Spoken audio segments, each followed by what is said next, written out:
전 세계가 조용히 숨을 죽였다. 외교 문서도 기자회견도 없었다. 그러나 누구나 알았다. 일본이 드디어 현실을 인정했다는 사실을. 독도는 한국의 땅이다. 그 인식은 문장으로 표현되지 않았지만 행동으로 드러났다. 일본 해상자위대의 함정이 독도 기준선 30해리 밖에서 항로를 틀었고 평소 동해를 감시하던 정찰기가 더 이상 독도 상공을 스치지 않았다. 오랫동안 분쟁 지역이라는 단어 뒤에 숨어있던 일본이 한국 해군의 현실적 위력을 마주한 순간 비로소 침묵을 선택한 것이다. 이 침묵은 두려움에서 비롯된 것이 아니라 계산의 결과였다. 일본은 자신들의 전력이 여전히 공세형으로 불리지만 실제 전투 환경에서 한국 해군을 마주했을 때 승산이 없다는 것을 명확히 알고 있다. 한국의 세종대왕급 이지스함과 차세대 KDDX는 이미 일본의 마야급을 기술적으로 추월했다. 레이더 해상도, 전투정보체계, 그리고 데이터 융합 속도에서 한국은 자국 독자 소프트웨어를 완성했고 일본은 여전히 미국산 CEC 체계에 의존한다. 이 차이는 곧 작전 자율성의 차이이며 전시의 명령 체계가 누구에게 연결되는가를 결정한다. 한국은 독자적으로 싸울 수 있지만 일본은 허락을 받아야 움직인다. 이 구조적 현실이 바로 일본의 침묵을 낳은 본질이다. 일본이 항공모함과 순양함을 공식화하며 강세를 과시했을 때 많은 이들이 그것이 한국의 위협이 될 것이라 예측했다. 그러나 실제로는 정반대였다. 공세적 전력은 유지비와 작전 비용이 기하급수적으로 늘어난다. 반면 한국은 효율과 실전 운용에 최적화된 체계를 구축했다. 일본의 이즈모급은 상징적 의미에 불과하다. F-35B 11대를 탑재할 수 있다지만 그 함정의 연료와 탄약, 정비 라인은 미 해병대의 지원 없이는 유지되지 않는다. 한국의 경우는 다르다. 아직 경항모가 완성되진 않았지만 KAI, 한화, LI진엑스1이 이미 함재형 무인기, 수직 이착륙 드론, 함상 통합 센서 등 전 구성품을 자국 기술로 개발 중이다. 즉, 일본의 항모는 외부 기술을 빌린 임시 무대에 불과하고 한국의 경항모 계획은 진짜 주권 기술에 누적된 결과물이다. 이 차이는 전쟁이 일어나지 않아도 결과를 결정짓는다. 중국 역시 일본의 군사 전환을 표면적으로 환영했지만 속내는 복잡하다. 동중국해에서 일본이 움직이는 순간 한국의 KDX급 전력이 중국 북해함대의 이동 경로를 완벽히 가로막을 수 있다는 사실을 그들은 알고 있다. 서울이 한마디 하지 않아도 한국의 존재만으로 일본과 중국은 행동 반경이 제한된다. 이것이 오늘날 한국 해군이 가진 보이지 않는 억제력이다. 즉, 독도 문제는 단순한 영토 분쟁이 아니라 동북아 해상 질서의 중심이 어느 나라에 있는가를 가르는 상징적 시험대가 된 것이다. 과거라면 일본은 미국의 뒷배를 믿고 자신 있게 행동했을 것이다. 하지만 지금은 다르다. 워싱턴조차 알고 있다. 만약 일본과 한국이 독도 인근에서 충돌한다면 미국이 일본을 일방적으로 감싸는 것은 불가능하다는 사실을. 한국의 기술력, 산업력, 그리고 국제적 신뢰도는 이미 일본을 앞섰다. AI 반도체, 조선에너지, 국방 모든 분야에서 한국은 대체 불가능한 파트너로 자리 잡았다. 따라서 미국이 굳이 일본을 위해 한국과 갈등을 감수할 이유가 없다. 결국 일본은 외교적으로도 군사적으로도 고립의 리스크를 감수할 수 없었다. 그 결과가 바로 침묵이다. 이제 독도는 더 이상 상징이 아니다.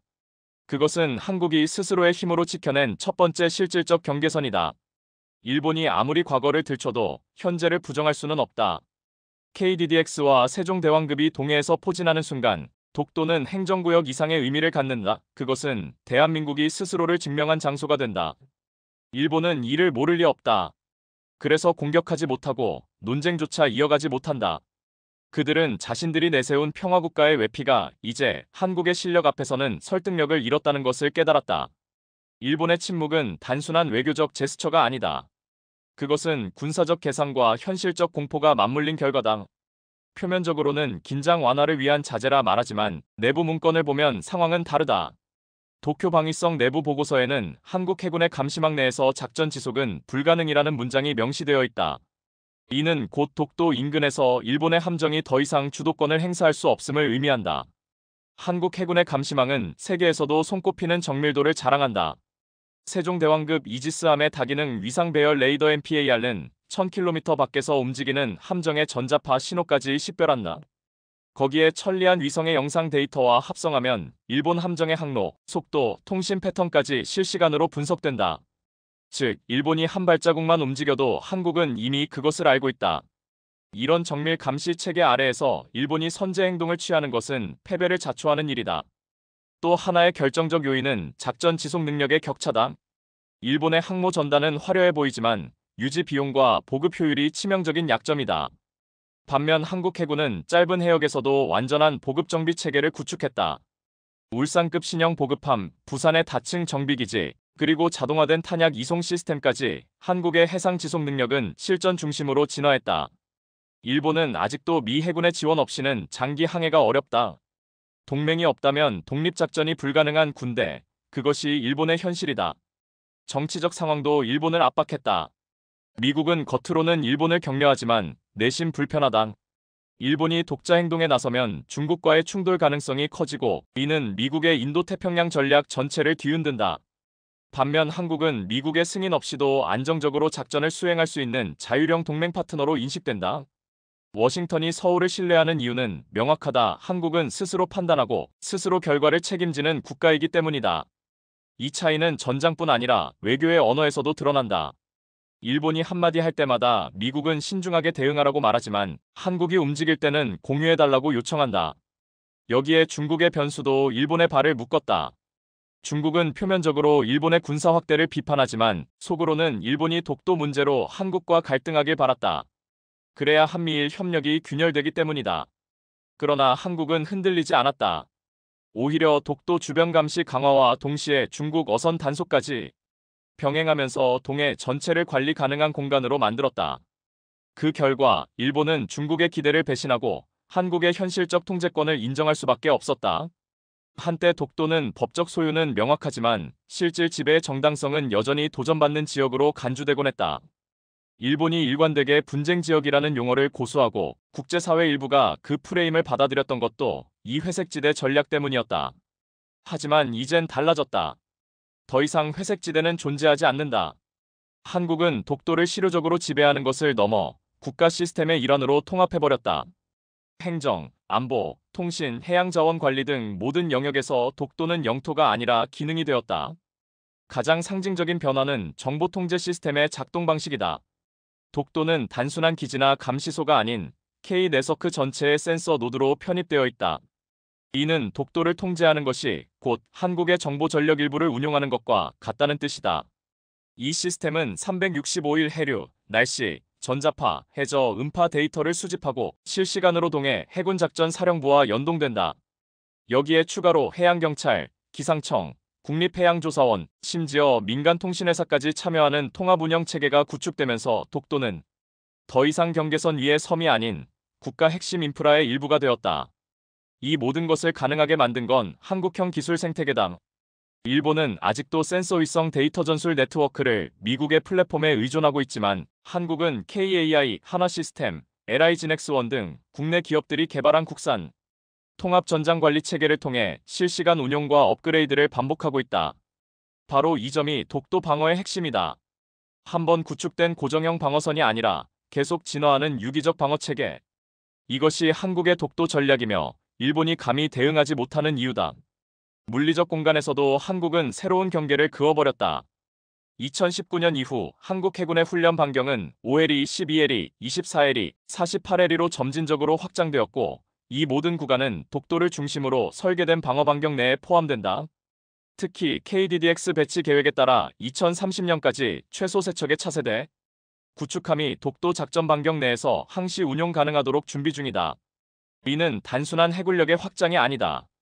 우리의 바다는 여기까지다라는 메시지를 함정의 배치 그 자체로 시각화한 것이며 일본은 그 앞에서 더 이상 논리적 반박 수단을 가지지 못했다. 중국 역시 이 변화를 민감하게 인식하고 있다. 독도 근해를 통과하던 중국 어선과 해양조사선은 눈에 띄게 줄어들었고 2024년부터는 중일 공동자원조사 프로젝트에도 독도 해역을 제외시키는 조건이 일본 내에서 조용히 수용되었다. 이는 외교적 합의가 아니라 현실의 권력 구조가 상대국의 언어를 바꾸게 만든 전형적인 사례다. 한국은 싸우지 않고 이겼고 경고하지 않고도 상대를 후퇴시켰다. 이런 전환점은 단지 해양 관할권 문제에 그치지 않는다. 한국의 현실화 전략은 독도라는 섬을 통해 국제해양법, 군사전략, 지역협력 체계를 동시에 견인해낸다. 그리고 이 모든 과정이 누구의 승인을 거치지 않고 자력으로 설계되었다는 점에서 더욱 결정적이다. 과거의 한국 해군은 방어의 개념 속에 머물러 있었다. 독도 방어 역시 지키는 것에 초점이 맞춰져 있었고, 그것은 어디까지나 도발에 대응하는 수세적 전략이었다. 그러나 지금의 한국 해군은 완전히 다른 위치에 서 있다. 독도를 지키는 것이 아닌 동북아 해양 권역 자체를 관리하는 주체로 올라섰다. 이 변화는 무기 체계나 예산 확대만으로 설명되지 않는다. 그것은 작전 개념의 진화이며 전장의 정의 자체를 바꾼 전환이었다. 그 중심에는 KDDX가 있다. KDDX는 단순한 차세대 구축함이 아니라 모바일 시사하이 센터이자 전자전 플랫폼이다. 함정 한 척이 하나의 전장 네트워크를 구성하고 상황 발생 시 인공위성과 해상 드론, 수중 무인기, 해안 기지까지 연동되어 작전 반응을 3분 이내로 축소시킨다. 이 체계는 일본, 중국은 물론 미국 해군과 비교해도 결코 뒤지지 않는다. 오히려 한국은 방대한 기뢰 전전자 전정밀 타격 능력을 통합 설계한 유일한 국가로 평가받는다. 특히 전자파 탐지 회피 기술과 레이더 피탄 면적 RCS 저감 설계는 일본의 마야급 구축함보다 최소 1세대 이상 앞서 있다. 무엇보다 중요한 차이는 현장 운용 철학이다. 한국 해군은 모든 함정을 독립작전 가능 단위로 운용한다. 각 KDDX는 독자적인 전투 판단권을 가지며 중앙 지휘 없이도 일정 범위의 교전을 자율적으로 개시 종료할 수 있도록 훈련되어 있다. 이는 미국식 항모 중심 함대 구성과는 다르며 일본 해상자위대 호위대군 중심 체계와도 정반대다. 즉, 한국은 플랫폼 중심이 아닌 임무 중심의 모듈 해군으로 진화하고 있으며 이 구조는 기동성 유연성 기습 대응에 있어 압도적인 우위를 부여한다. 독도 근해에서 이러한 체계가 어떻게 작동하는지는 이미 실전 훈련을 통해 증명되었다. 2023년 독도기점 방어통합훈련에서는 실제 상황 가정하에 KDDX와 세종대왕급 고속정 해병대 특수부대가 동시에 연합작전을 수행했다. 단 14분 만에 모든 교전 개시부터 표적 제압까지 종료되었고 일본 정찰기와 해상 초계 기피일의 감시를 완전히 무력화했다. 당시 일본 언론은 훈련을 감지하지 못한 채 종료 후 영상으로 확인한 것 자체가 충격이라는 내부 평가를 전했다. 이처럼 한국 해군은 더 이상 존재감을 드러내는 방식이 아닌 존재하지 않는 듯 작동하는 위력을 갖췄다. 이것이 바로 방어와 주도권의 차이다. 지키는 군대는 항상 반응에 늦지만 통제하는 군대는 위협이 오기 전에 대응을 끝낸다. 현재 한국 해군은 독도 주변의 모든 접근 경로에 대해 탐지 식별 추적 분석 차단까지 일괄 체계를 완비했고 그 운용 속도는 세계 최고 수준이다. 동시에 모든 해군 작전은 공군, 해경, 심지어 우주 기반 정보 체계와 연동되어 실시간 통제된다. 독도는 하나의 섬이 아니라 하나의 복합 감시 작전 구역이며 그 안에서 한국은 법, 기술, 전술, 영토를 하나로 엮는 방식의 전장 관리 능력을 증명해냈다. 일본은 이 구조를 따라올 수 없다. 왜냐하면 그들은 아직도 크고 비싼 함정과 동맹 의존 중심 운용이라는 20세기적 군사관을 벗어나지 못했기 때문이다. 중국 역시 수량과 속도만으로 해양 통제를 시도하고 있지만 정확성 융합성 예측성에서는 한국의 후발주자로 남아있다. 이 세 나라 중 누구도 독도 주변에서 한국보다 먼저 판단하고 먼저 대응할 수 없다는 사실이 현재 해군 작전 패러다임을 가장 선명하게 말해준다. 일본은 물리적으로 패배한 것이 아니다. 그러나 그들은 움직이지 못했다. 바로 이것이 오늘날의 전쟁 방식이 어떻게 바뀌었는지를 보여주는 대표적 사례다. 전투 없이, 포격 없이, 심지어 정식 외교 논쟁 없이도 주도권은 바뀌었다. 일본은 독도 해역에 대해 더 이상 선제적으로 나설 수 없다는 사실을 정치군사외교 세 축에서 모두 체감했다. 가장 먼저 무너진 건 작전 수행 가능성이다. 2024년 이후 일본 해상자위대는 독도 기점 인근 해역에서의 훈련을 비공식 내부 제한 구역으로 전환했다. 과거에는 해양훈련이라며 독도 동쪽 60해리 이내까지 접근했지만 이제는 100해리 바깥으로 안전거리를 늘리고 있다. 이유는 간단하다. 한국의 해상 정찰 능력이 일본을 상시 노출 상태로 만들고 있기 때문이다. 이른바 움직이는 순간 들키는 바다. 일본 입장에서는 작전 개시 전부터 정보전에서 패한 것이다. 두 번째로 작용한 건 정치적 이해득실의 재계산이다. 일본 내 극우 언론은 여전히 독도 탈환 운운하지만 외무 성방위성은 침묵을 택했다. 이는 외교적 수치심이 아니라 현실적 손익 분석의 결과다. 독도를 놓고 한국과 충돌하게 되면 일본은 국제사회에서 현상 변경을 시도한 국가로 낙인 찍히게 된다. 특히 G7 UN, 동남아 주요국들까지도 독도 문제를 한국의 실효 지배 영역으로 인식하고 있다는 점에서 일본은 명분 없이 싸움을 거는 형국이 된다. 그렇게 되면 동북아 안보 구도에서 일본의 신뢰도는 추락하고 나아가 미국과의 전략 협력에서도 미묘한 균열이 생길 수 있다. 세 번째 변수는 기술력에서 벌어진 격차다. 과거 일본은 기술의 일본을 자처하며 한국을 하위 파트너로 취급했다. 그러나 지금은 반도체, 센서, 레이더, 소형 원자로, 수직 이착륙 드론, 위성통신 등 대부분의 분야에서 한국이 일본을 추월했다. 특히 국방산업 내 자주 기술 비율에서 한국은 82%를 상회하고 있으며 일본은 여전히 60% 미만에 머물고 있다. 이 차이는 바로 작전 자립성의 격차로 이어진다. 한국은 미국이 떠나도 독도 인근에서 작전이 가능하지만 일본은 미군 없이는 독립작전이 불가능하다. 이 명백한 불균형 앞에서 일본은 도발이라는 전략 카드를 포기할 수밖에 없었다. 중국과의 관계도 일본의 입지를 더욱 좁혔다. 2025년 들어 중국은 일본의 해상 전력 확대를 견제하기 위해 동중국해와 오키나와 인근에 군용 드론 정찰망을 배치했고, 이로 인해 일본은 두 개의 방향에서 동시에 감시당하는 상황에 직면했다. 서쪽엔 중국, 동쪽엔 한국, 그 사이에서 일본은 선택의 여지 없이 중립이라는 가면을 써야 했다. 하지만 그 중립은 능동적 의지가 아닌 소극적 생존 전략일 뿐이다.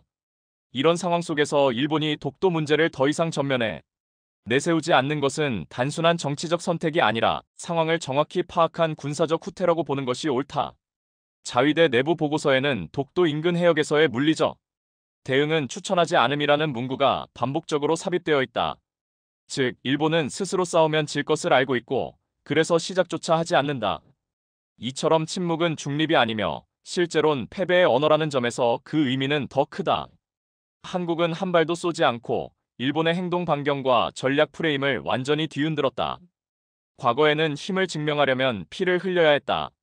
하지만 오늘날의 국제사회는 누가 싸웠는가가 아니라 누가 질서를 유지했는가에 주목한다. 이 기준에서 독도는 더 이상 단순한 영토 문제가 아니다. 그것은 국제사회가 어느 국가의 해양 질서를 신뢰하는가를 보여주는 리트머스 시험지가 되었다. 그리고 지금 독도는 한국이라는 이름 아래 실시간으로 통제되고 평화롭게 유지되며 고립된 섬이 아닌 대한민국의 기술 주권이 구현된 공간으로 작동하고 있다. 실례로 유엔 해양법위원회는 2024년 발표한 동북아 항행 안전 지침에서 독도 인근 해역은 한국해양 관제 시스템에 따라 통제된다는 문구를 삽입했다. 이는 단순한 행정적 언급이 아니다. 그것은 일본이 주장해온 공동관리 분쟁 지역이라는 논리를 공식적으로 부정한 국제기구의 첫 사례였다. 더 나아가 IMO 국제해사기구는 한국의 이 내버게이션 플랫폼을 동북아 시범 사업으로 선정했으며 이 체계는 독도 기점 80해리까지 포함하는 것으로 되어 있다. 즉, 국제 항행 체계가 한국의 독도 관할권을 실질적으로 전제하고 있는 셈이다. 여기엔 명확한 이유가 있다. 국제사회는 기술과 시스템이 안정적으로 운용되는 곳에 주권을 부여한다. 한국은 독도의 감시 예보 항법 구조통신 정찰 전투까지 통합된 복합 운영 인프라를 구축했으며 그 수준은 NATO 기준을 상회하고 있다. 이와 달리 일본은 독도에 아무런 시스템도 배치하지 못하고 있으며 관련 해역에 대한 통신 주파수 배정도 자체적으로 불가능하다. 즉, 눈으로 보는 지도는 여전히 양국이 색칠했을지 몰라도 실제 전파와 위성 데이터의 흐름은 오직 한국을 중심으로 움직인다. 이러한 보이지 않는 통제력은 전쟁 없는 전쟁에서 결정적이다. 왜냐하면 해양 분쟁의 본질은 무력보다 누가 기준을 정하느냐에 있기 때문이다. 2025년 이후 동북아 해상보험 시장에서 일본 해군의 작전 반경이 명시되지 않는 경우가 늘고 있으며 영국과 독일의 해상보증사는 독도 인근은 한국 관제통신에 기반한 해역으로 간주한다고 공지하고 있다. 이런 문구는 지도에 표시되진 않지만 국제통상과 법률체계에 실질적으로 반영되는 새로운 영토선이다. 일본은 이를 막을 방법이 없다. 이미 한국이 만든 현실을 부정하면 국제사회가 불편해지는 구조이기 때문이다.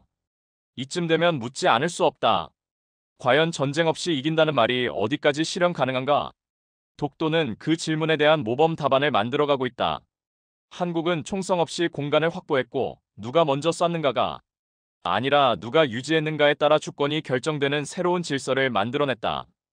이것이 바로 기술 기반 현실주의 국가의 힘이며 그 힘 앞에서 일본은 역사도, 주장도, 외교적 언어도 더 이상 유효하지 않게 되었다. 그들은 말한다. 분쟁 지역이 아니라고 주장하려면 최소한 감시를 하고 있어야 한다. 그러나 현실은 이렇다. 감시도 하지 않고 운용도 하지 못하며 정보도 확보하지 못하는 나라가 주권을 주장하는 건 무책임한 환상일 뿐이다. 독도는 이제 감정의 문제가 아니라 시스템의 문제다. 그리고 그 시스템은 오직 하나의 국가만이 독립적으로 정밀하게 장기적으로 운용하고 있다.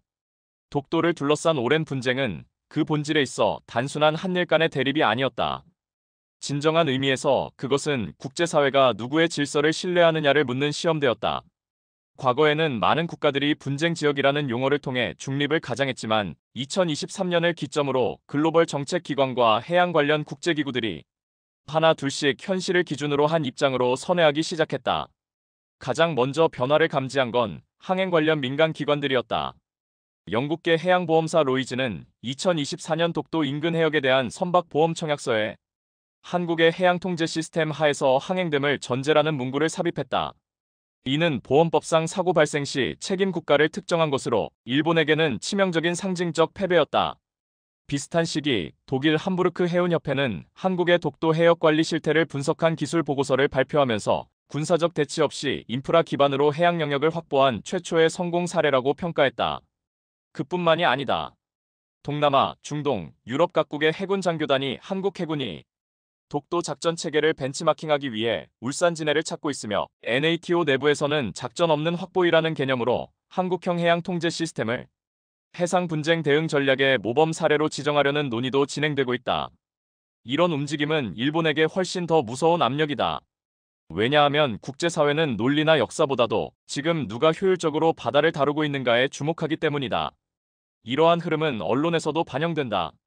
미국의 디플로맷은 2025년 3월호 커버스토리에서 한국은 독도를 단순한 섬이 아닌 하나의 작전 플랫폼이자 통신 허브로 전환시켰다고 분석했다.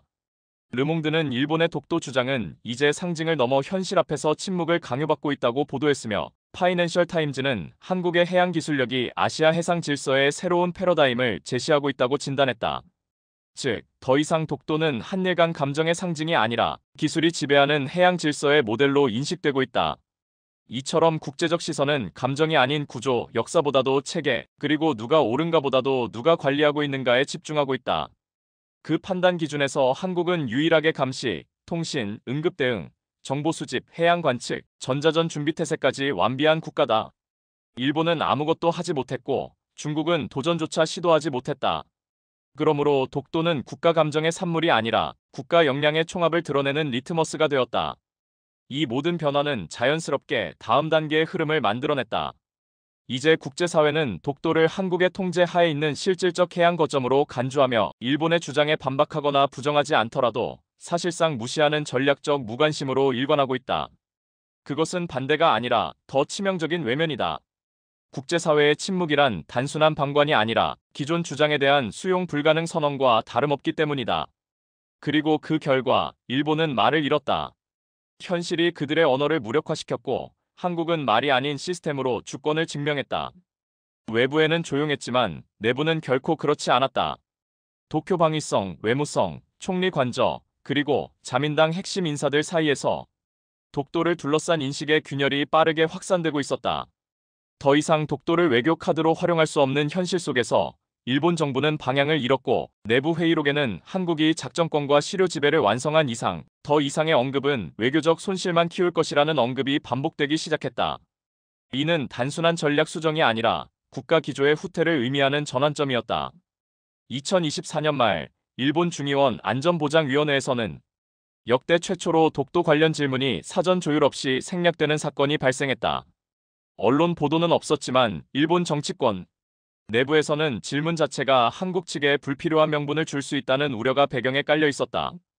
즉, 발언만으로도 국제사회가 일본을 현상 변경 시도국으로 오인할 수 있다는 심리적 공포감이 일본 의사결정권자들을 압박하고 있는 것이다. 이러한 불편한 침묵은 곧 정책 불가능성의 상징이 되었고 결과적으로 독도는 일본 정치에서 아무도 책임지지 않으려는 금기어로 굳어져가고 있다. 방위성 내부 문서에서는 더욱 노골적인 표현이 등장한다. 독도 해역은 한국 해군에 의해 전파, 통신, 위성 감시망이 전면 장악된 지역으로 판단됨. 유사시 자위대의 개입은 교전 발생 이전에 노출될 가능성 87% 이상. 현재 수준으로는 전력 동원 시 작전 지속 가능 시간 평균 9시간 미만. 이러한 평가들은 사실상 일본 정부가 독도를 작전 불가 해역으로 규정했음을 의미하며 표면적으로는 아무 말도 하지 않지만 실질적으로는 정치적, 군사적 패배를 인정한 문서적 흔적이 되고 있다. 언론도 마찬가지다. 요미우리, 산케이, 아사히 등 주요 일간지는 2025년 1월 이후 독도 관련 사설을 일제히 중단했다. 과거에는 매년 2월이 되면 반복되던 다케시마의 날 기사가 2025년 들어서는 단 한 줄의 논평 없이 지역 행정 행사 보도 수준으로 축소되었다. 이는 우연이 아니다. 일본 언론 역시 알고 있다. 지금 독도 문제를 꺼내는 순간 국제적 기준과 실제 현장을 비교당할 수밖에 없고 그 비교는 일본이 감당할 수 없는 결과를 낳을 것이기 때문이다. 결국 이 모든 현상은 말을 하지 않는 것이 가장 안전한 선택이 되어버린 사회를 보여준다. 이는 민주주의의 실패가 아니라 전략의 부재가 만든 집단적 무기력의 전형이다. 말할 수 없는 것, 질문할 수 없는 것, 주장할 수 없는 것을 정치와 언론이 동시에 공유하는 순간 그 나라는 해당 사안에서 사실상 퇴장한 것이다. 그 반면 한국은 어떠한가? 2025년 기준 국회는 독도 방어 예산을 전년 대비 21% 증액했고 해양경찰청은 독도 기점으로 작전 반경을 60해리까지 확장했으며 군은 KDDX 2척을 추가 투입하고 독도 해역의 해상작전 시뮬레이션을 연 12회까지 상향했다. 이처럼 말이 사라진 일본과 행동이 축적되는 한국. 이 두 나라 사이의 온도차는 곧 권력의 구조 자체를 바꾸는 결정적 격차로 굳어지고 있다. 독도를 지킨 것은 총탄이 아니라 기술이었다. 그리고 그 기술은 외국의 도움이나 수입에 의존한 것이 아니라 한국이 뿌리부터 자력으로 구축한 생태계의 산물이었다. 바로 이 점에서 독도는 단지 영토를 넘어서 기술 주권이 실제 안보를 만들어낸다는 증거물로서 존재하게 되었다.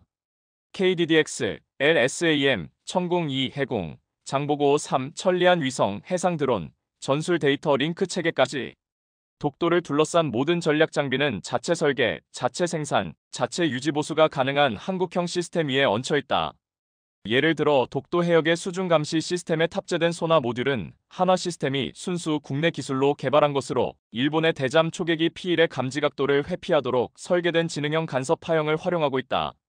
이는 미국조차 아직 일부 실전 배치에 신중을 기하는 기술이며 한국은 독도 수역에 이미 이를 실용화하여 탐지 불능의 바다를 현실로 구현했다. 또 하나 주목할 점은 소프트웨어 독립성이다. 기존 일본 해상자위대는 미국이 제공하는 CEC 체계, 즉 연합작전용 전장 네트워크를 기반으로 작동한다. 반면 한국은 KCC라 불리는 자체 데이터 링크 시스템을 완성했으며 이 체계는 독도 해역을 중심으로 한 실시간 전술 상황 공유 및 자동 위협 대응 알고리즘까지 탑재돼 있다. 즉 전장 상황이 발생하더라도 한국은 단 한 줄의 명령도 외국 네트워크를 거치지 않고 직접 반응할 수 있다. 이 구조가 바로 작전 주권의 실질적인 기반이다. 그리고 그 기술은 총탄보다 강력한 억제력이 된다. 자주성은 무기체계뿐 아니라 인프라 전반에서도 구현됐다. 독도에 설치된 기상감지 시스템, 조이개, 고정 해류 센서, 해상방사선 모니터링 장비는 모두 한국해양과학기술원, 기상청, 해군연구소, 민간협력기업이 공동으로 개발한 것이다. 특히 독도 연안해수면 상승 및 기후변화 감시 장치는 IPCC 산하국제연구과제의 핵심 데이터 공급지로 지정되면서 국제사회로부터도 기술적 공신력을 인정받았다. 이러한 환경 감시 기술이 국방과 연결되는 순간 한국은 전쟁이 없는 날에도 바다를 통제하는 국가로 자리매김하게 된다. 더불어 독도 전용 군수체계도 이제는 완전한 내재화를 이뤘다. 과거에는 정비 인력과 자재 수급을 울릉도 포항라인에 의존했지만 2023년 이후 해군은 모듈화된 해상 정비 플랫폼을 개발해 KDDX가 독도 인근에서 자체 정비를 수행할 수 있도록 체계를 전환했다. 이제는 고장 부품이 생겨도 본토까지 돌아올 필요 없이 해상에서 스스로 복구 가능한 완전 순환형 체계가 가능해졌으며 이것이 의미하는 바는 단순한 군수 지원을 넘어서 현장 유지 능력 지속 주권이라는 등식의 현실화다. 이처럼 한국은 독도를 중심으로 기술, 군수, 통신, 정보, 환경, 에너지까지 통합된 육중 자립형 해양 시스템을 구축함으로써 어떤 위협이 다가와도 외부에 손을 벌리지 않고 자국 내에서 모든 것을 운영 대응 회복 가능한 국가로 진화했다. 이 구조는 전쟁 억제 이상의 의미를 갖는다. 그것은 바로 우리가 만든 바다는 우리가 지킨다는 선언이 더 이상 수사적 표현이 아니라 기술적으로 실현 가능한 시대에 도달했음을 의미한다. 한일 간의 군사력 논쟁은 오랜 시간 동맹과 협력이라는 수사로 가려져 있었다.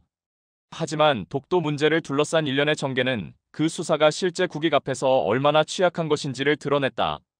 이제는 동맹이 곧 신뢰라는 공식이 통하지 않는다. 한국은 동맹의 틀 안에서도 자국의 기술과 영토, 시스템과 위상을 독자적으로 방어하고 확장할 수 있는 능력을 보여주었고, 이 현실은 일본과의 불균형한 파트너십에 대해 재조정이 불가피하다는 명확한 신호로 해석되고 있다. 일본은 자위대라는 특수한 구조를 빌미로 공격하지 않기 때문에 위협이 없다는 논리를 펼쳐왔다. 그러나 실제로는 F-35B 도입, 순양함 공식화, 항모 전단 출현, 대지 공격 능력 확보 등 모든 군사적 행보가 한국을 비롯한 인접국의 잠재적 압박 수단으로 작용할 수 있음을 증명하고 있다. 이러한 구조적 위선이 가장 노골적으로 드러나는 지점이 바로 독도다. 일본은 공식적으로 분쟁 지역이라고 주장하면서도 자위대는 실제로 어떠한 실효적 작전도 수행하지 못한다. 즉 말은 강경하지만 행동은 공백인 국가 한국 입장에서 이런 상대는 동맹이 아니라 불확실성을 내포한 변수일 수밖에 없다. 더욱이 한국은 독도를 중심으로 자국 방위 체계를 단일 명령 체계로 통합하고 있으며 군령작전 통신정찰 감시무장 체계 전반에서 외부 간섭 없이 독자적인 판단을 실행할 수 있는 상태다. 일본은 여전히 미국의 작전 승인을 전제로 한 병렬 구조에 머물러 있으며 이는 긴급 상황에서의 대응 속도와 유연성 측면에서 결정적인 약점으로 작용한다. 동일한 인도 태평양 프레임 안에 있어도 한국은 전략을 수행할 수 있는 주체이고 일본은 전략을 요청해야만 움직일 수 있는 종속자적 구조다. 이 차이는 외교에서도 그대로 반영된다. 2025년 5월 동북아 안보포럼에서 한국은 독도와 관련한 영해 작전 데이터를 기반으로 자국 해역의 작전 지속 능력을 입증한 모델 국가로 초청됐지만 일본은 참석 요청조차 받지 못했다. 더 이상 미국도 일본을 기술 기반 해양 국가로 보지 않으며 실제 작전 책임과 정밀 임무에 대해서는 한국에 더 많은 위임과 요청을 하고 있는 실정이다. 이는 단순한 외교적 예우가 아니라 실질적 능력의 차이에 따른 협력 방식의 변화다. 즉, 한국은 동맹 구조 안에서 지시를 따르는 국가가 아니라 결정을 설계하는 국가로 격상된 것이다. 그렇기에 한국은 일본과의 군사적 거리뿐 아니라 외교적 거리 또한 전략적으로 조정하고 있다. 무조건적인 한미일 공조라는 이름 아래 일본의 이해관계를 수용하는 시대는 지났다. 이제 한국은 국익 중심의 협력을 원칙으로 하며 일본이 독도 문제를 언급하는 순간 자동적으로 협력 의제에서 배제될 수 있다는 원칙적 경고체계도 마련해 두고 있다. 이는 배척이 아니라 동맹의 자격을 스스로 증명해야 하는 구조로의 전환이다. 한국은 기술, 전략, 작전에서 그것을 이미 입증했다. 이제 일본이 따라오지 못한다면 그 격차는 단순한 이견이 아닌 체계적 단절로 이어질 수밖에 없다. 이처럼 독도 문제는 단순한 영토 논쟁을 넘어 한국이 국제 동맹 시스템 내에서 어떤 포지션을 점하고 있는지를 적나라하게 보여주는 거울이 되었다. 한국은 자기 힘으로 지켜낸 영토를 통해 국제 질서 안에서의 발언권, 교섭력, 영향력까지 확보하는 다층적 안보 공간을 확보한 셈이다. 그리고 이 모든 과정에서 일본은 존재하지 않았다. 그들은 배제된 것이 아니라 능력이 없었기 때문에 제외된 것이다. 바다는 누구에게나 열려있는 공간이지만 실제로 그 바다를 지배하는 국가는 극히 드물다. 국제해양법상 공해는 모든 국가에 개방되어 있으나 정보의 흐름과 감시망, 작전 반경과 운용 능력을 통합적으로 행사할 수 있는 국가는 사실상 그 지역을 통제하는 실질 권한을 가진다. 그리고 지금 독도를 중심으로 한동의 북부 해역에서 그러한 실질 통제 주체는 명백히 대한민국 해군이다. 한국은 단순히 함정을 많이 띄우는 방식이 아니라 전장 환경을 통째로 설계하는 수준의 해양 장악력을 확보하고 있다. 그 핵심은 사중 감시 시스템과 삼축 타격 능력, 이중 방어 체계가 하나의 작전 환경으로 통합되어 있다는 점이다. 우선 독도 해역엔 적에도 위성 기반의 실시간 해상 감시 체계가 구축되어 있고 수중에선 장보고 3급 잠수함이 탐지 회피 상태로 심해 이동 경로를 장악하고 있다. 수면 위에선 KDDX와 세종대왕급이 교차 정찰을 하며 공중에선 드론과 해상 초계기가 24시간 시차 없이 작동 중이다. 즉, 이 바다에서 어떠한 전자파든 기계적 진동이든 레이더 신호등 감지되지 않고 통과할 수 있는 대상은 없다. 이러한 완전 감시 환경은 전통적 군사력과는 차원을 달리한다. 일본은 여전히 함대 구성 중심의 해군 전략을 고수하고 있고 중국은 양적 팽창과 항모 중심의 시위력에 치중하고 있다. 그러나 한국은 전장 공간 자체를 데이터화하고 알고리즘 기반의 판단 체계로 전환하면서 본격적인 바다의 디지털화를 가장 앞서 실현하고 있는 유일한 국가로 평가받고 있다. 이로 인해 독도 인근 해역은 이미 물리적 바다를 넘어선 작전 코드가 완비된 공간으로 진화했고 일본이나 중국의 기존 전술 교리는 이 공간 내에서 무용지물이 된다. 예를 들어 일본이 독도 인근 해역에 FFM 다목적 호위함을 투입한다고 가정하자. 이 함정은 전자전 능력이 제한적이며 해상 드론에 의한 식별과 추적에 불과 7분 이내 노출될 수밖에 없다. 한편 한국의 드론 전단은 고정익 회전익 전파 교란용 모델로 다층 구성되어 있으며 이들은 독도에서 반경 100km 이내 접근 시 자동 감시, 식별 위협 분석, 통신 두절 퇴거 경고까지 전 과정을 AI 기반의 예측 시스템으로 작동시킨다.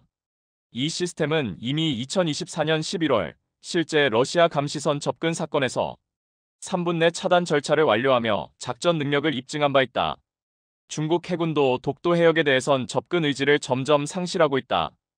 2023년까지는 해양조사선과 어업보호선이 자주 모습을 드러냈지만 2024년 이후 한국이 하이브리드 통신 교란 시스템과 신형 해양광선 센서망을 배치하면서 해상에서의 침묵 대응이 무력화되었기 때문이다. 지금 중국이 독도에서 가장 두려워하는 건 한국 해군의 화력이 아니라 접근 자체가 실시간으로 기록되고 분석되어 국제사회에 투명하게 공개되는 구조적 고립 상황이다. 어떤 도발도 자신들의 정당성을 구축하기 어렵다는 점에서 중국 역시 독도는 건드릴 수 없는 공간으로 분류하고 있다. 이처럼 바다의 지도는 더 이상 단순한 영토 경계선으로 그려지지 않는다. 누가 먼저 탐지하고 누가 먼저 분석하며 누가 먼저 대응할 수 있느냐. 이 세 가지가 결합되는 순간 그 바다는 현실상 소유된 바다로 인정된다.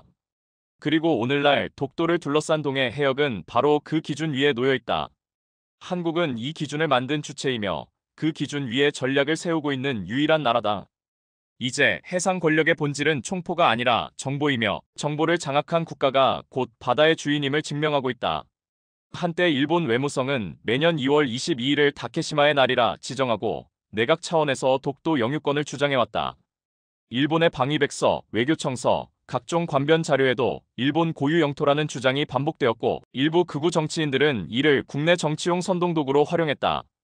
하지만 2025년 일본 정부는 처음으로 독도 관련 주장을 공식 발표에서 제외했다. 겉으로는 전략적 신중함이라고 포장했지만 실상은 다르다. 더 이상 명분이 없기 때문이다. 더 이상 버틸 수 있는 외교적 공간이 사라졌기 때문이다. 이 변화는 단순한 언론 플레이가 아닌 구조적 외교 전략의 붕괴를 의미한다. 일본은 오랫동안 국제 여론이라는 후방 전선을 기반으로 독도 문제를 간접 압박 수단으로 활용해왔다. 유엔 해양법재판소 제소를 운운하고 미국과의 공동 언급을 유도하며 한국 정부의 대응을 과잉 반응으로 몰아세우는 프레임을 반복해왔다. 그러나 한국의 대응 방식은 더는 그 프레임에 들어가지 않는다. 2023년 이후 대한민국은 독도에 대해 침묵으로 응답하는 전략을 택했다. 즉, 공식 반박도 공개 대응도 하지 않으며 군사적 과학적 기술적 기정사실을 쌓아가는 방식으로 말이 아닌 현장으로 대응해온 것이다. 예컨대 일본이 유엔에서 독도 문제를 은근히 언급하면 한국은 그 다음에 독도에 대기오염 측정 레이더를 설치하고 해양생물자원 조사 결과를 국제학술지에 게재하며 국제 NGO를 초청해 지속가능한 해양생태계 관리 사례로 독도를 홍보했다. 이러한 접근은 일본의 전통적 주장 반박 논쟁 패턴을 완전히 무력화시켰다. 왜냐하면 일본이 아무리 외교적으로 문제를 제기해도 한국은 그에 상응하는 실체적 조치를 통해 이미 우리 영토이며 관리되고 있고 발전되고 있는 공간임을 증명해버리기 때문이다. 또한 한국은 일본의 독도 외교가 일으키는 반사 이익도 적극 활용해왔다. 일본이 강경 발언을 할수록 한국 내 결집력이 강화되고 이는 해양 연구, 기상 인프라, 해양 정찰 자산의 배치 명분으로 전환되었다. 심지어 유엔 산하기구에서도 한국은 동북아 해양안보와 과학협력의 모델 국가로 초청받고 있으며 독도를 군사기지가 아닌 지구생태 보호와 위기 대응의 선도 사례로 브랜드화하고 있다. 그 결과 일본이 독도 문제를 꺼내는 순간 자신들이 국제사회에서 갈등을 일으키는 자로 낙인 찍히는 역풍 구조가 형성되었다.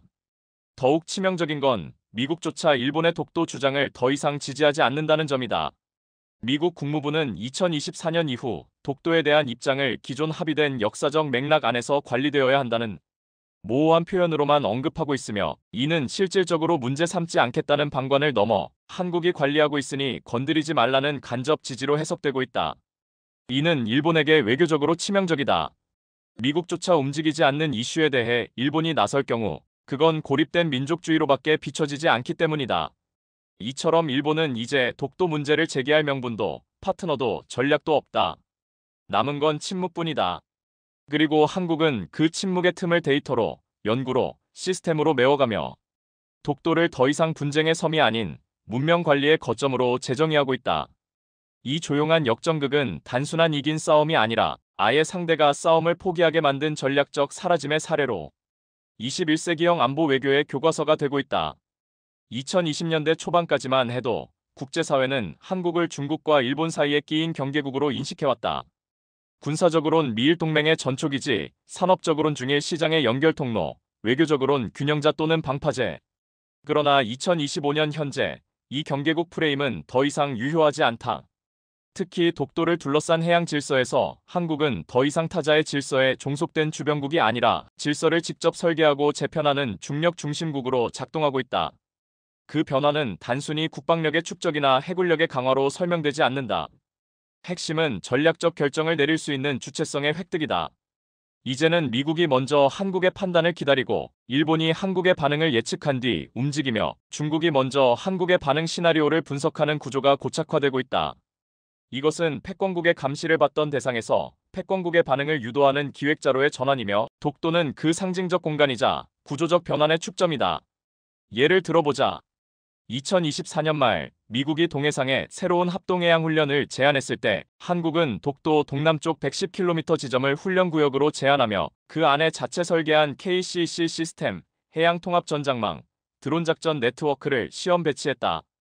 결과적으로 이 훈련은 미국이 한국의 구조에 편입된 형태로 이루어졌고 한국은 훈련 참여국에게 자체 전술체계의 국제 표준화 가능성까지 선보이는 외교적 승리를 거두었다. 이 사례는 단순히 해군이 강하다는 의미를 넘어서 질서의 설계권, 작전의 프레임 구성 능력, 그리고 타국의 전략을 선도하는 위상력을 증명하는 장면이다. 또 다른 사례는 유럽이다. 2025년 2월 폴란드와 루마니아는 공동으로 동북아에서 대한민국이 구축한 통합해상작전 체계를 흑해 해역에 기술 이전할 수 있는지 검토하겠다고 발표했다. 이는 독도를 중심으로 구축된 한국의 해양권력 모델이 다른 대륙의 패권 공백에까지 수출 가능한 전략 아키텍처로 인정받고 있음을 의미한다. 즉, 한국은 더 이상 단순한 참가국이 아니라 질서의 프로토콜을 제공하는 국가로 전환한 것이다. 이러한 흐름 속에서 일본은 더 이상 독도를 논할 자격조차 상실했다. 국제사회는 한국의 독도 통제력이 단지 해상 경계의 문제를 넘어 새로운 질서의 플랫폼을 구현하는 구조로 작동하고 있다는 점을 직시하고 있다. 중국도 동해를 단순한 압박 해역이 아닌 한국 주도의 디지털 전장화 해역으로 인식하며 전략적 후퇴를 택하고 있다. 이처럼 한국은 독도를 통해 물리적 영토만이 아니라 질서 그 자체를 소유하고 있다는 현실을 과시하고 있다. 결국 이 모든 흐름은 하나의 본질로 귀결된다. 한국은 더 이상 어느 강대국의 외곽에 있는 경계국이 아니라 그 중심부의 질서를 설계하고 압축하는 중심국가로 변화한 것이다.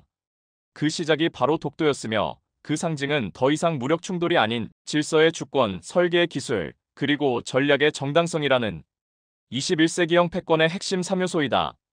한국은 그 3요소를 모두 갖춘 유일한 국가가 되었고 독도는 이제 경계의 섬이 아닌 중력의 섬으로 작용하고 있다. 독도를 둘러싼 전략적 균형은 더 이상 단순한 함정 배치나 영해 경계 문제에 그치지 않는다. 이제는 정보 우위, 감시망 통합, 예측형 대응 체계 구축 여부가 진정한 해양 주권을 가르는 기준이 되었다. 그리고 대한민국은 그 기준을 선도하는 위치에 도달했다. K해양 감시망. 이 단어는 단순한 군사적 감시를 의미하지 않는다.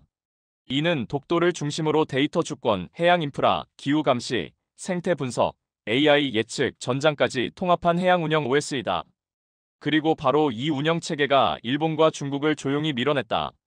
대한민국은 2023년 이후 독도 동쪽 해역 120km, 북동 방향 95km 지점에 총 7개의 고정식 해양감시 부위를 설치하고 이들을 해양과학기지 동해 포스트코어와 실시간으로 연동시켰다. 이 부위들은 해류 해수온, 수면 상승, 전자파 간섭, 저주파 탐지 등 5가지 복합 센서를 탑재한 한국형 다기능 모듈형 감시체계이며 동시에 해양 생태 변화와 해저 활동 정보까지 수집한다. 이는 단순한 군사 목적을 넘어서 해양 주권의 시각화이자 독도를 둘러싼 국제해역의 모든 변화를 한국이 실시간으로 통제한다는 상징적 구조다. 이 감시망은 기존의 레이더 체계와도 다르다. 전통적 해양 레이더는 시야 확보와 물리적 감시가 목적이었지만 K해양감시망은 변화 탐지 패턴 학습 이상 예측 자동 대응이라는 AI 순환 구조를 갖춘 미래형 구조다. 즉, 어선의 비정상 움직임, 미확인 드론의 저고도, 침투, 심지어 기후 변동에 따른 해수 수직 압력의 이상 변화까지 모두 분석, 해석, 예측, 시뮬레이션 대응까지 자동화된 통합 체계로 작동한다. 이는 일본이 상상조차 못했던 차원의 해양 통제권이며 중국조차 인식만 할 뿐 대응할 수 없는 비가시적 감시망의 무력화 효과를 야기하고 있다. 중국 해경은 2024년 12월 동중국해에서 통상적 경계 작전을 수행하던 드론 감시 체계가 독도 동남방 해역에서 갑자기 감지 불능 상태에 빠졌다고 발표했다. 그러나 한국은 아무 해명을 하지 않았다. 이는 K 감시망이 상대방의 작전 가시성을 제거하는 능동 전자전 기능을 암묵적으로 작동시켰음을 시사한다. 그 무엇보다 강력한 메시지였다. 이제 독도 주변은 한국이 설계한 투명 공간이며 누구든 허가 없이 접근할 경우 자체적으로 보이지 않게 될 것임을 세계에 각인시킨 것이다. 더불어 한국은 이 감시망을 군사적 독점으로 두지 않았다. 2025년 3월 한국은 IHO 국제수로기구와 협력해 K 감시망의 일부 데이터를 공공해양기후 자료로 제공하기 시작했다. 이는 한국이 해양 안보의 기준점일 뿐만 아니라 해양 기후변화 대응, 국제협력의 데이터 허브로서도 중심 국가가 되었음을 의미한다. 그 어떤 국가도 자국 감시망의 핵심을 국제사회에 개방하지 않는다. 하지만 한국은 투명한 기술력으로 신뢰를 무기화하는 전략을 택했고 그 결과 독도는 분쟁의 영역이 아니라 기술 신뢰의 상징적 거점으로 위상을 굳혔다. 결국 K해양 감시망은 독도의 군사적 방어가 아니라 전략적 투명성과 감시 주권의 증명이며 일본과 중국이 절대 따라올 수 없는 감지 통제 표준화의 3단 구조를 완성시켰다. 무기보다 무서운 건 상대를 모르게 무력화시키는 감시의 그물망이며 한국은 그것을 말없이 구축해버렸다. 그리고 독도는 그 망의 중심 보이지 않게 움직이며 모두를 감지하는 무음의 심장이 되어버렸다.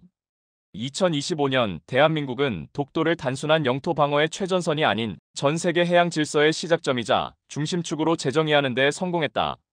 이는 역사적, 군사적, 기술적, 그리고 전략적 재배치의 집합체이며 그 최종 귀결은 단 하나의 명제로 압축된다.